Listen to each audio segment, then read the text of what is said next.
ideias e novos caminhos para o estado do Rio. Está no ar o podcast Pensa Rio, da Casa Firjan.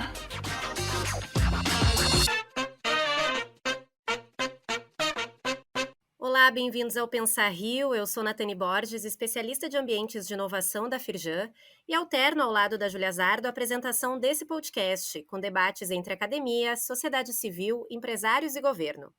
A ideia aqui é ouvir especialistas, pensadores, técnicos e gestores públicos para que possamos traçar novos caminhos e alternativas para o desenvolvimento do Rio.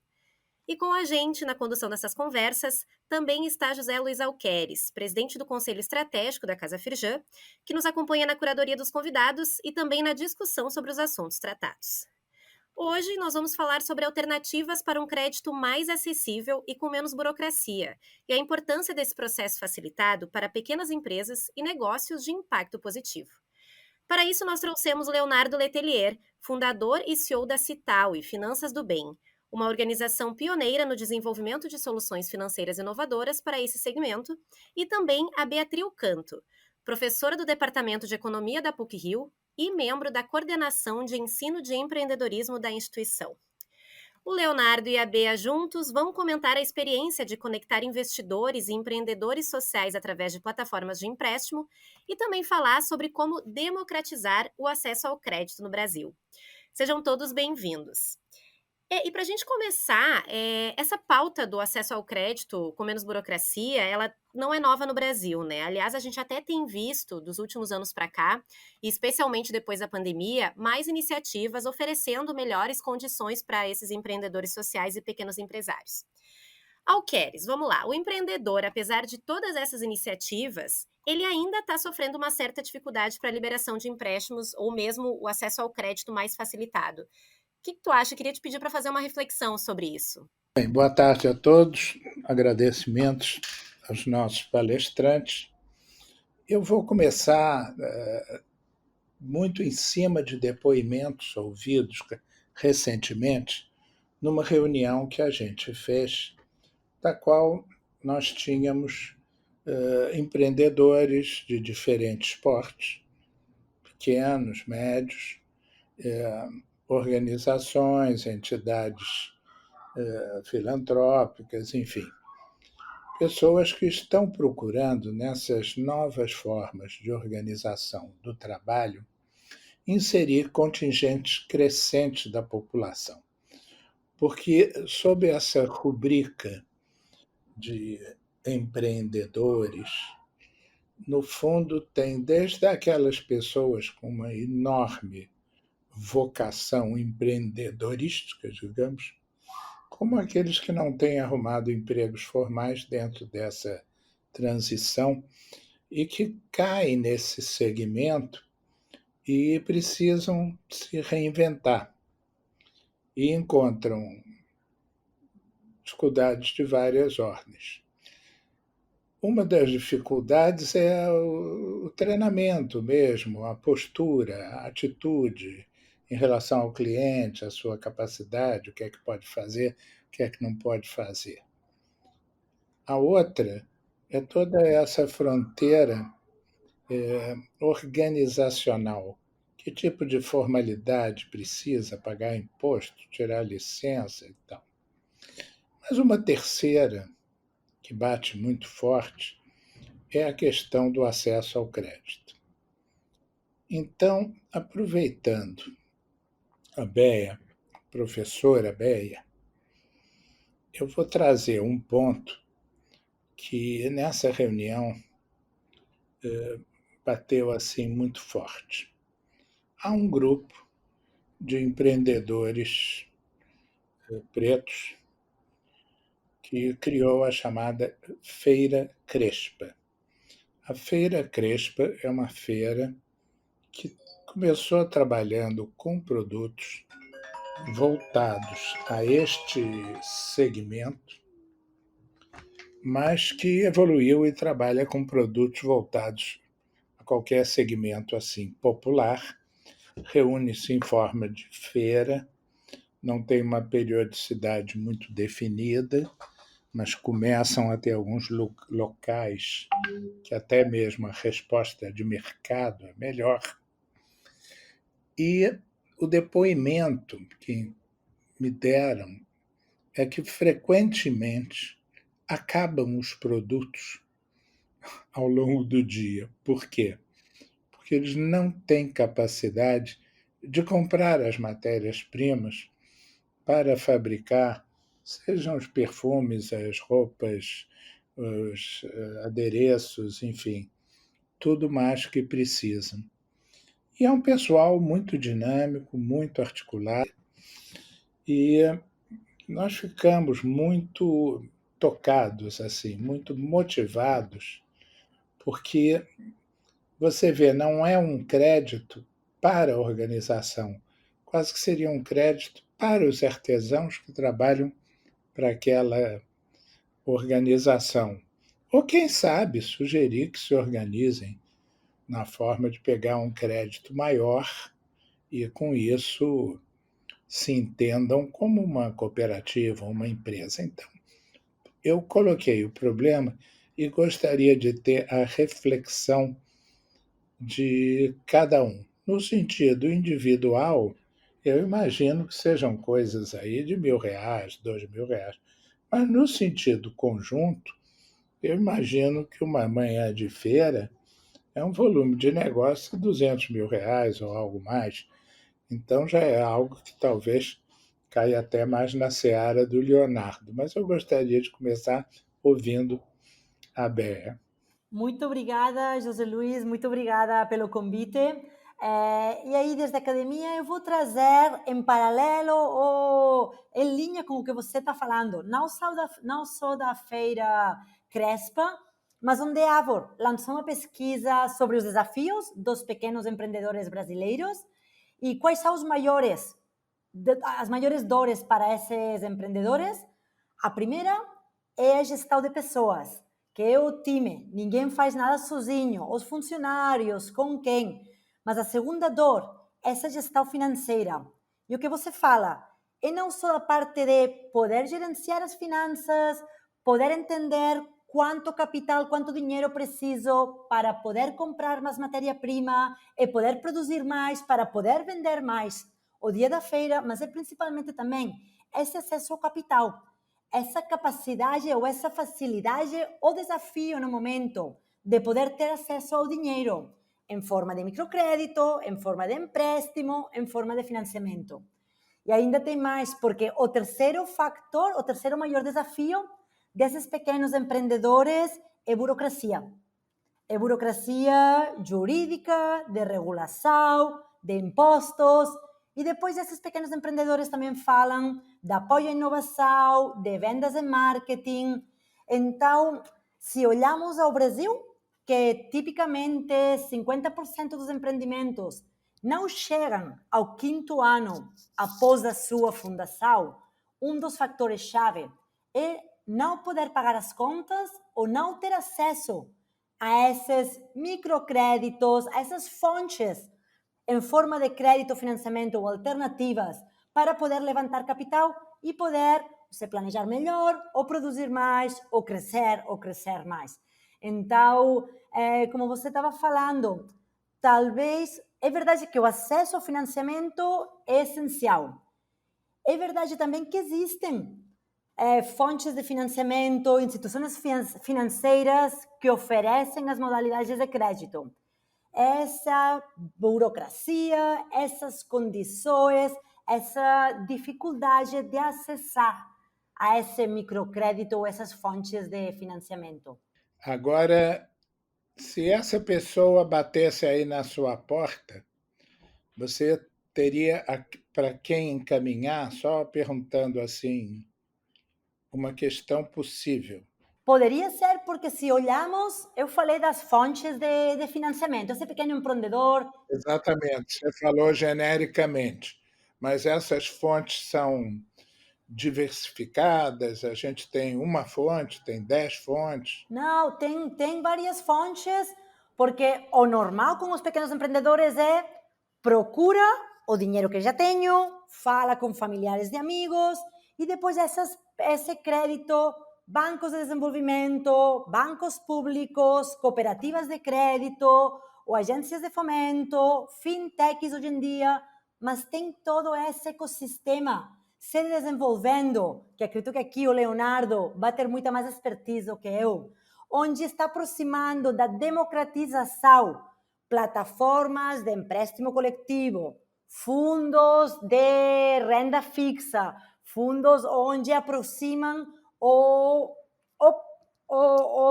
poupador, ou quem tem dinheiro disponível para investir em pequenos empreendedores ou em empreendimentos que tenham uma visão de impacto social e ambiental, e quem está precisando desse crédito. Então, tem várias. O crédito tradicional, podemos pensar BNDES, ou um Bradesco, ou outras linhas de recursos, fundos, ou cooperativas de crédito, mas hoje em dia tem no ecossistema muitas outras alternativas em formas de fundos, em formas de plataformas, em formas de redes de investidores anjo, em formas de títulos de renda fixa que facilitam esse acesso a necessidades de capital. Eu vou passar então para o Léo. Léo, você já imagina então alguém já com necessidades um pouquinho mais dentro da sua escala? Como é que essas pessoas poderiam ser encaminhadas? Obrigado, Alqueres, pela pergunta. Boa tarde, bom dia, boa noite, depende a hora que estiverem nos ouvindo aí. Quando chega alguém para a gente pedindo crédito, obrigado. Quando chega alguém pedindo crédito, o que a gente olha? Né? A gente olha, ao mesmo tempo, capacidade de repagamento.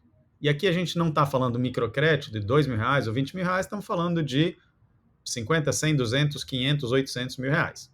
Tá? Então, tipicamente para organizações já mais estruturadas. Né? É o que o pessoal chama do vale da morte. É muito confortável para um banco emprestar 100 milhões de reais, mas é muito mais difícil ele emprestar 100 mil reais para uma organização nascente. Né? 100 milhões para uma organização grande versus 100 mil para uma organização nascente. Então, de fato, esse lugar é bem pouco povoado. Então, a gente olha capacidade de repagamento, a gente olha impacto socioambiental, a gente olha para o ponto da BEA, né, de dores, capacidade de gestão,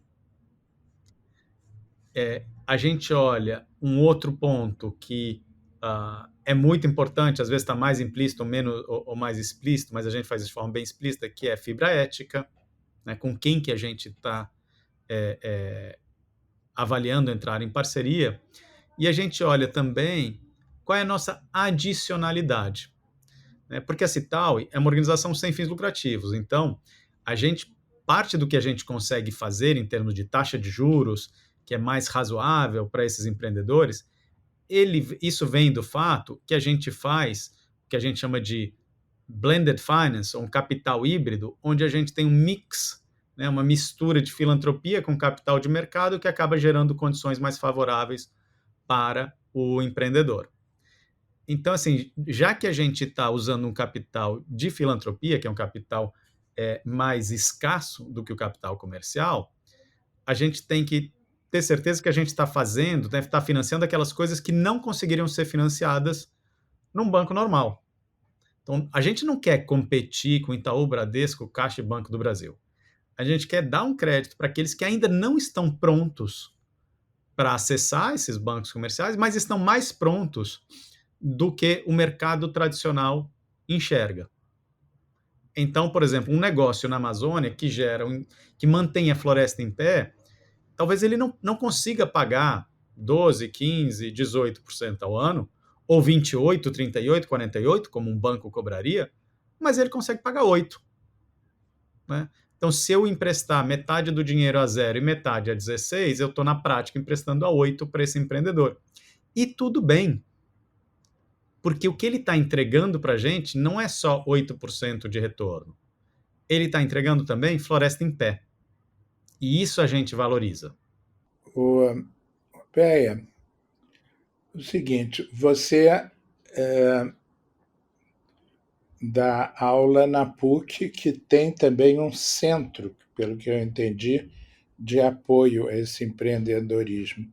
Que serviços esse centro oferece? Ótima. A PUC, como qualquer, é uma universidade comunitária e como qualquer universidade, tem 3 linhas principais de atuação, que é ensino, é pesquisa e são atividades de extensão. Então, eu sou economista, entrei no departamento de economia e o centro de empreendedorismo está baixo de guarda-chuvas de administração com atividades de ensino. Então, é capacitação, diferentes disciplinas, desde trajetória empreendedora, planejamento de empreendimentos, ferramentas de finanças e gestão, internacionalização, projeto. E depois a PUC também tem o que é, dentro de as atividades de extensão, a incubadora, que é o Instituto Gênesis. E o Instituto Gênesis sim que é toda a apoio, infraestrutura do que seria para germinar, incubar os empreendimentos. Então, eu estou como professora no Centro de Empreendedorismo e estou como consultora apoiadora no Instituto Gênesis, que aí sim que entram, tem diferentes programas, e entre os diferentes programas esse ano tem 4 programas de germinação e incubação de impacto. Então dá para perceber que toda vez esse tópico, essa dimensão, como o Leonardo estava falando, essa dimensão de impacto, mudança, contribuição a uma solução, a uma melhora de um problema social ou ambiental, está ganhando mais força em paralelo à dimensão financeira ou à dimensão, a dimensão do dinheiro ou à dimensão financeira. Então, a PUC tem-se, através da incubadora, esses processos para apoio, onde recebem os planos de desenvolvimento, onde recebem as diferentes consultorias, onde ajudamos a abrir CNPJ, a se preparar, a desenhar o produto, a chegar ao mercado, e não entramos nos empreendimentos com dinheiro como financiador, mas preparamos, apoiamos a esses empreendimentos, sejam com impacto social ou ambiental ou sem impacto, para poder acessar a esse capital. Então, poderíamos encaminhar esses empreendimentos, poderíamos fazer a ponte, fazer rodadas para investidores ou encaminhar eles, por exemplo, para a Citaui ou para conversas com investidores ou provedores de capital relevante. Eu te pergunto, Léo, quando a gente fala em burocracia, a Citaui conseguiu liberar esse cipoal. Eu tenho quase 80 anos, 79. Quando eu tinha 70, abri uma editora. Eu levei 5 meses para abrir uma conta bancária, porque alguém tinha roubado o meu CPF e criado na favela de Paraisópolis, em São Paulo, uma conta da NET, que naturalmente pagou a primeira e não pagou mais. Então era um horror, por causa de uma conta de R$ 800 de NET, era Itaú para cá, não sei o que para lá, e eu funcionando com o meu dinheiro próprio individual. Eu tenho muito medo dessa questão de burocracia no Brasil, dessa hostilidade ao empresário. É uma coisa, não é nem ao empresário, não. É a credibilidade às pessoas. Qualquer pessoa que conhece sabe que com 2 telefonemas, pelo meu endereço, fala com o síndico, use um procedimento aí que for, sabe que eu não vou dar um cano, um empréstimo, não abrir uma conta bancária no Itaú, tendo 3 ou 4 outras contas regulares. Mas o Brasil fica muito assustadora. Hoje a editora tem 10 anos, já editamos 80 títulos, mas eu tenho 80 anos. Possivelmente já passarei adiante muito lamentavelmente, mas eu perdi 6 meses para abrir a empresa. Como é que isso está, hein, se alguém te procura aí hoje? Vou te dar uma resposta curta e uma mais longa. A curta não é tão rápido quanto as pessoas gostariam ou a gente mesmo gostaria. Tá? E a longa, ela é bem mais complexa. Então, quando você está fazendo um investimento de capital, que era a história de Los Angeles, digamos assim, é uma aposta e que a lógica desse tipo de investimento é que você faz 10 ou 100 dessas apostas, sabendo que 90 vão dar errado. E 9 vão dar meio certo, meio errado, e uma vai pagar toda essa história e vai te deixar milionário. Então, você tá disposto a tomar um risco muito maior. Então, todas essas outras questões representam risco. Mas como você já está disposto a tomar um risco maior, tudo bem, né? Quando você dá dinheiro em forma de empréstimo, é o contrário. Você precisa que dos 100 empréstimos que você dê, 99 voltem. E toma cuidado para aquele não comer toda a sua rentabilidade. Então você admite um risco muito menor. Tá? E aí, de fato, tem muito mais perguntas e escavações a fazer.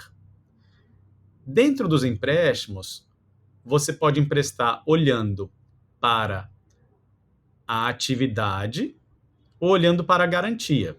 Então, se você pegar dinheiro emprestado, você, Alqueres, e falar assim, olha, eu ponho aqui meu carro, meu apartamento, etc., como garantia, em tese é muito mais fácil. Você deveria conseguir um empréstimo muito mais rápido do que, olha, eu estou fazendo uma editora, é um negócio que eu nunca fiz na minha vida, né? E eu não vou botar nada como garantia, vai ter que ser o dinheiro que a editora girar ou gerar vai ter que pagar essa conta. Isso vai exigir uma análise muito mais demorada. Fora do Brasil, quando você aposta no negócio, você faz uma análise da viabilidade do negócio e se assegura de condições que, olha, estão me trazendo um negócio bom. Se esses caras não conduzirem isso direito, eu quero ter a faca e o queijo para tirá-los da frente, porque o meu empréstimo é para o negócio. E isso a gente fez muitas vezes, porque às vezes o cara tem a ideia boa, às vezes o cara ele viu a oportunidade, mas ele não se mostra aquele implantador ou aquele gestor bom. Mas o negócio é bom. O empréstimo ao negócio, que quando chegou em negócios grandes é o Project Finance, ele é garantido pelo sucesso do negócio. Não é? É lógico que nessa ocasião eu aprendi uma coisa fundamental, que business plan não vale nada. O que vale é a ideia e quem você está botando para executar a ideia. Os números, tudo vai mudar, as condições vão mudar toda hora. Se você tiver a boa ideia e a boa pessoa, você deve emprestar dinheiro. Eu te pergunto, você já tem um critério para selecionar isso? E pergunto também para a Béia se ela. Eu vou até perguntar primeiro à Béia, a gente já está explorando o Léo muito, Béia. Responde você primeiro. Concordo totalmente com o que você está falando, José Luiz. A parte da burocracia, infelizmente, é uma dor aqui no Brasil. E em quanto aos critérios, precisamente dentro da disciplina de finanças para empreendedores, eles acabam preparando uma apresentação, um pitch deck, para poder apresentar um empreendimento já existente para investidores potenciais. E quando a gente fala da parte de valuation, avaliação desses empreendimentos, dessas ideias, e aí os investidores potenciais, e são investidores principalmente de capital social. Então, entram, não é necessariamente empréstimo, mas capital social, olham principalmente o que você está falando. Quem é o empreendedor? Quem é, ou seja, quais são as pessoas que estão por trás? E esse é o quesito que tem mais peso dentro da decisão de se apoiar esse empreendimento com financiamento ou não. Olham a oportunidade de negócio, qual grande, quanto pode crescer, qual interessante. Olham ao mercado potencial. Então, olham ao produto. Mas o primeiro quesito, é a parte de essa é a pessoa certa que vai fazer, que vai ser capaz, com R$1 milhão que vai receber como financiamento, como empréstimo ou como parte do capital social. Esse é o empreendedor que vai ser capaz de fazer acontecer. Então, assim o time, o empreendedor, o fundador, quem está por trás, oportunidade de negócio, mercado, potencial de crescimento, estágio do produto, então canais de venda, acesso a clientes, e patentes de tecnologia, mas essa é a maior parte dos investidores que entram com capital social, olham a capacidade de fazer acontecer e de poder dar certo no futuro. Eu vou complementar aqui, eu vou dizer que no Brasil as coisas se misturam, né? É raramente que uma empresa pequena, né, a gente está falando aqui, vai num banco e consegue um empréstimo sem garantia e muito comum é que a garantia seja os sócios. Então você mistura a física com a jurídica, né? E aí eu queria fazer o contraponto, então o que a gente faz na Citaui, né? É comum a gente pegar também, mas isso não é um gargalo. Então a gente olha o negócio. E a razão da gente eventualmente pedir e eventualmente incluir no pacote a garantia pessoal tem muito mais a ver com a questão de como é que continua o nosso relacionamento quando o negócio não dá certo. A gente tem muitos casos de negócios que tiveram dificuldade de pagar e a gente renegociou e sentou e tentou ajudar e arrumar cliente, estava sempre em contato, né? A gente não está aqui para fazer o mal, a gente está aqui para fazer o bem. Mas também a gente tem casos onde deu errado e a pessoa simplesmente desapareceu. E para esses casos, a gente quer ter a carta na manga de forçar uma situação um pouco mais firme com o empreendedor. Então, tem mais a ver com isso do que com a garantia ao negócio. Tu queria complementar ainda, Léo? Porque eu tenho mais uma perguntinha aqui para aproveitar a tua experiência. Não, vamos lá. Não, na verdade, eu queria propor um exercício. Olha só.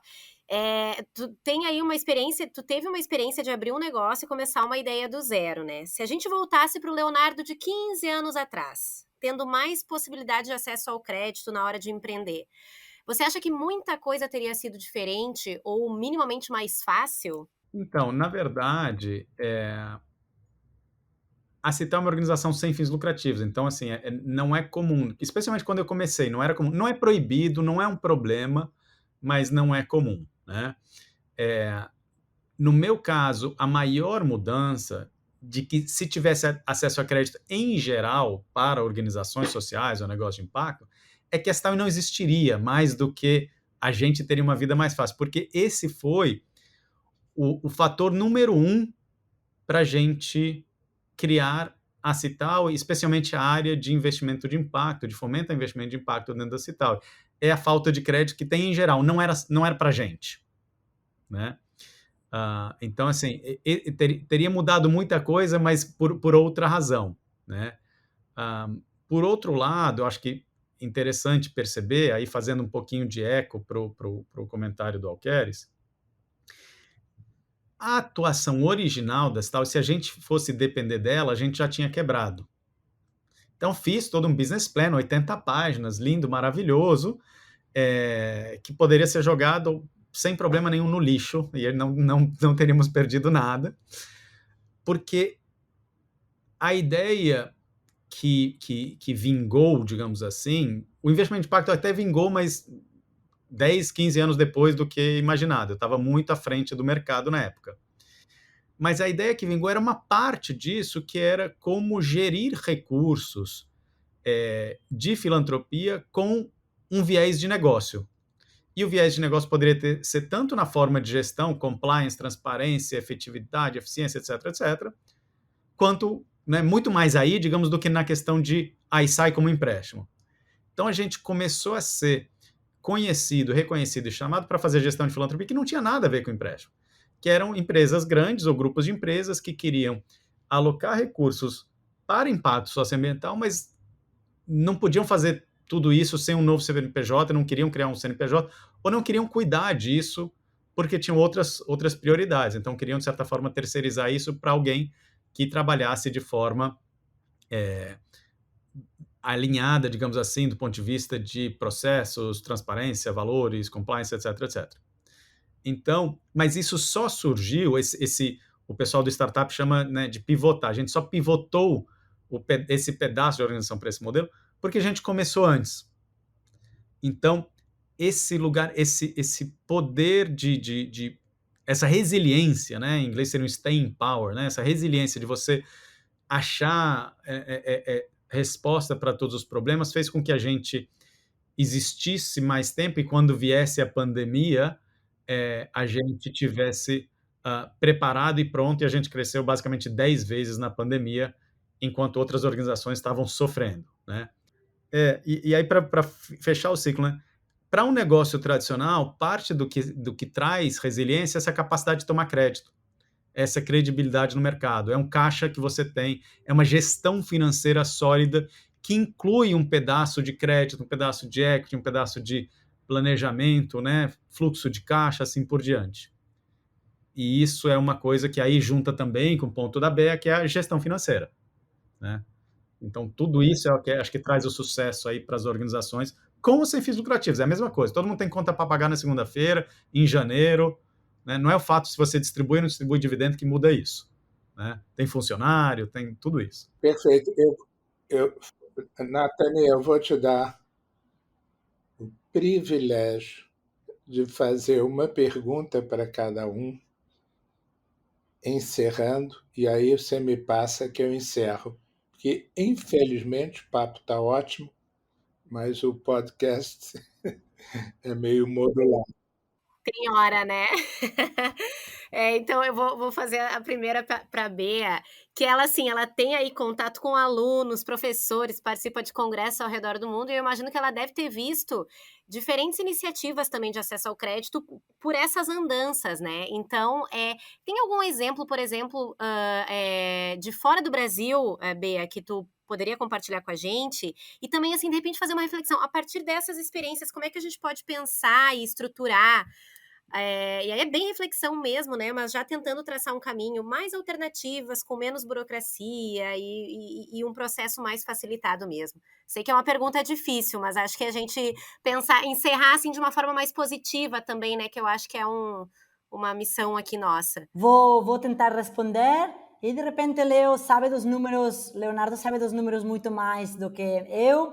O que temos visto no mundo inteiro e no Brasil nos últimos 2, 3 anos é que o capital disponível para investimento de impacto tem crescido exponencialmente.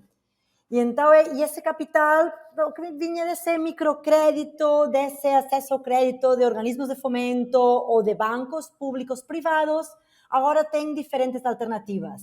E lá fora, mas aqui também, por exemplo, tem as plataformas de financiamento coletivo, com crédito ou com capital social ou vaquinha virtual. Ou tem também, cada vez mais, redes de investidores anjo, olhando a não só que falávamos antes da dimensão de financeira, mas também a essa dimensão de impacto. Mas talvez que o que era nessas plataformas de financiamento coletivo, o que era uma benfeitoria faz uns anos era bem desconhecida, tímido o espaço que tinha no mercado, e hoje em dia são plataformas, são autores como a Citaui, que têm um papel fundamental no ecossistema em aproximar quem tem esse capital disponível e quer usar esse capital, esse investimento ou essa poupança para um projeto, uma ação com um fim social ou ambiental que esteja alinhado com os meus, ou com esses empreendedores de impacto ou não de impacto que estejam procurando esse acesso ao crédito. Então, tem, por exemplo, exemplos de, se olhamos lá atrás, do ano 2014, em temas de impacto, aqui no Brasil existiam só 3 fundos de investimento de impacto. E se olhamos agora, o ano 2021, em algum levantamento de produtos financeiros de impacto socioambiental, existem fundos de investimento, existem redes e plataformas como a Citaui, a Vox, a Dínamo, o Instituto da Cidadania Empresarial, que oferecem facilidade aos empréstimos, financiamentos coletivos ou redes de investidores. Existem títulos de renda fixa, que de repente dá também para fazer outro podcast inteiro sobre contratos de impacto social, que a Citaui também está aí, com expertise, mas tem um incremento exponencial na parte de oferta de capital, o que é muito positivo para esses pequenos empreendedores, para esses pequenos negócios, para esses empreendedores de impacto social. E existem organizações, redes, interesse para dinamizar e movimentar o ecossistema, para achar esse lugar de encontro, não só através do microcrédito ou através do crédito, mas desde a academia, olhamos, tentamos apoiar como se pode mobilizar mais capital para esse ecossistema e estimular mais produtos financeiros que sejam relevantes para os microempreendedores e os pequenos empreendimentos, mas defendemos também totalmente essa importância da facilidade de acesso ao crédito, porque esse acesso ao capital, já seja de giro, para começar a produzir, para crescer, para pagar as contas, é fundamental para o sucesso do negócio e para o continuar e a contribuição e crescimento do negócio. Léo, vamos finalizar aqui então. Plataforma de empréstimo coletivo, né? Isso que a Bea falou, e que a gente chama também esse conceito de crowdlending, né? Pode ser uma alternativa aí para o futuro? Isso veio para ficar? Com certeza pode. Então, aproveitar aqui, né, para fazer o marketing, aqui o merchan, né? A gente está com uma rodada aberta na plataforma, www.emprestimocoletivo.net, né? E eu acho que ela tem um outro poder que a gente, ao olhar principalmente do lado do empreendedor, não enxerga tanto, que é o poder de mudar a forma como o investidor pensa o seu capital, né? Então, o Alqueires, né, já falou que tem 3 contas no Itaú, certamente tem vários investimentos no Itaú, em corretoras, etc. Quando ele coloca, e eu estou usando ele como exemplo, mas, né, eu também tenho conta no Itaú, né, quando a gente coloca dinheiro num fundo do Itaú, num CDB do Itaú, de certa forma o que a gente está fomentando é um negócio do Itaú. E tudo bem, não tem nada de errado com isso. Mas ele pode entrar na plataforma de empréstimo coletivo, ir lá e emprestar 1.000, 2.000, 10.000, 100.000 reais para os negócios que estão lá. E ele vai estar fomentando, então, uma cooperativa de mulheres que vende produtos de frutas nativas na Bahia, um negócio que distribui cestas orgânicas, né, que vende cestas orgânicas online com compra recorrente, né, a cada 15 dias na sua casa te entrega uma cesta. Então ele está fomentando um mundo mais orgânico. Né? E esse lado do investidor a gente acha que é muito importante. Então a plataforma ela tem um benefício grande para os empreendedores, de quem tem essa pegada de impacto socioambiental positivo, achar uma casa que tem mais a cara deles ou delas para pensar no seu empréstimo, né? Para avaliar com mais carinho. Não é tão rápido quanto a gente gostaria, como, né, a gente estava discutindo antes, mas certamente é com muito mais empatia do que em outros lugares. Mas também tem um espaço para democratizar o acesso ao investimento de impacto, para que mais pessoas possam colocar o seu dinheiro a serviço dos seus valores. Eu queria agradecer muito a vocês, em nome da Casa Firjan, agradecer a coordenação operacional da Nathalie, devolver a palavra para ela para algum eventual aviso final e realmente deixar aqui um fraternal abraço de muita admiração para ambos vocês. Assim como eu, Keres, eu também queria muito agradecer a presença de vocês dois. E esse, então, foi mais um episódio do Pensa Rio, dessa vez com a pauta Como Criar Alternativas para Acesso ao Crédito. A gente aqui também sempre recebe perguntas, críticas e sugestões para o podcast. Então, se você tem algum tema, pode enviar para casafirjan@firjan.com.br com o assunto Pensa Rio. Ou também pode acessar o Instagram, @casafirjan, onde lá você pode conferir toda a agenda de conteúdos da casa.